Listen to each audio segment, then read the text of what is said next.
boys and girls, from me, Henry, and Nipper.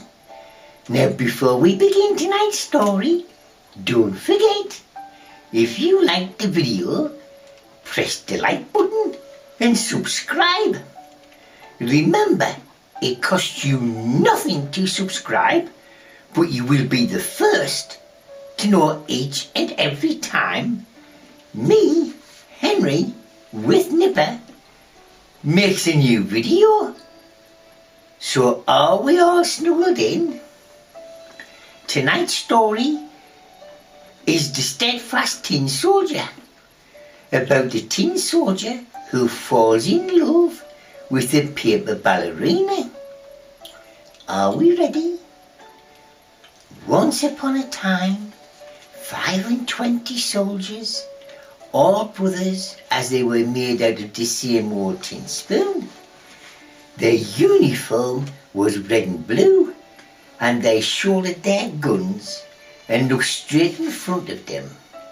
The first words that they heard in this world when the lid of the box in which they lay was taken off were, "Hooray, tin soldiers!" This was exclaimed by a little boy clapping his hands, as they had been given to him because it was his birthday, and now he was began setting them out on the table. Each soldier was exactly like the other in shape, except just one, who had been made last when the tin had run short. But there he stood as firmly on one of his legs as the others did on two. And he's the one that became famous. There were many other playthings on the table on which they were being set out, but the nicest of all was a pretty little castle made of cardboard with no windows through which you could see any of the rooms. In front of the castle stood some little trees surrounding a tiny mirror, which looked like a lake.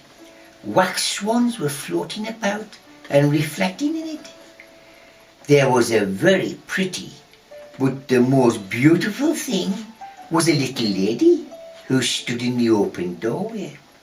She was cut out of paper, but she had on a dress of the finest muslin, with a scarf of narrow blue ribbon around her shoulder, fastened in the middle with a glittering rose made of gold paper, which was as large as her head.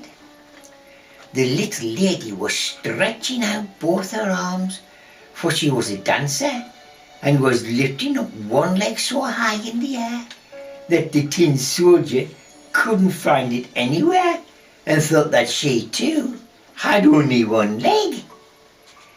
"That's the wife for me," he thought, "but she is so grand and lives in a castle, whilst I have only a box with 24 others. This is no place for her, but I must make her acquaintance." Then he stretched himself out behind a snuff box that lay on the table. From there he could watch the dainty little lady, who continued to stand on one leg without losing her balance. When the night came, all the other tin soldiers went into their box, and the people of the house went to bed. Then the toys began to play at visiting, dancing and fighting. The tin soldiers rattled in the box, for they wanted to be out too, but they could not raise the lid. The nutcrackers played a leapfrog, and the chalk ran about the blackboard.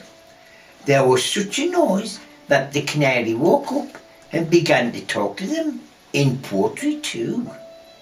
The only two who did not stir from their place were the tin soldier and the little dancer. She remained on tiptoe with both arms outstretched. He stood steadfastly on his one leg, never moving his eyes from her face. The clock struck 12, and crack! Off flew the lid of the spice box, but there was no spices inside, nor any hot curry powder, only a little imp. That was the beauty of it. Now an imp is a magical creature a little like a fairy, only more naughty. "Hello, tin soldier," said the imp. "Don't look at things that aren't intended for the likes of you." She meant that she shouldn't look at the little dancer, but the tin soldier took no notice and seemed not to hear. "Very well, wait until tomorrow," said the imp. When in the morning, and the children all getting up, the tin soldier was put on the window, and whenever it was on the wind, the little imp, I don't know, but all at once the window flew open, and out fell the little tin soldier, head over heels from the third-story window. That was a terrible fall, I can tell you. He landed on his head with his leg in the air, his gun being wedged between two paving stones. The nursery maid and the little boy came down at once to look for him, but thought that they were so near him that they almost trod on him. They did not notice him in the tin soldier. It only called out, "Here I am." They must have found him, but he did not think it fit for him to cry out, because he had on his uniform. Soon it began to drizzle, then the drops came faster, and there was a regular downpour. When it was over, two little street boys came along. "Just look," cried one, "here is a tin soldier. He shall sail up and down in a boat." So they made a little boat out of a newspaper, put the tin soldier in it, and made him sail up and down the gutter. And both the boys ran alongside, clapping their hands. With great waves there was in the gutter, and what a swift current! The paper boat tossed up and down, and in the middle of the stream it went so quickly that the tin soldier trembled. But he remained steadfast, showed no emotion, looked straight in front of him, shouldering his gun. All at once the boat passed under a long tunnel. There was it dark as his box had been. "Where can I be coming to now?" he wondered. "Oh dear, this is the imp's fault. Ah, if only the little lady were sitting beside me in the boat, it might be twice as dark for all I should care." Suddenly there came along a great water rat that lived in the tunnel. "Have you a passport?" asked the rat. "Out with your passport." But the tin soldier was silent and grasped his gun more firmly. The boat sped on, and the rat behind it. Ugh, how he showed his teeth as he cried to the chips of wooden straw, "Hold him, hold him, he has not paid the toll.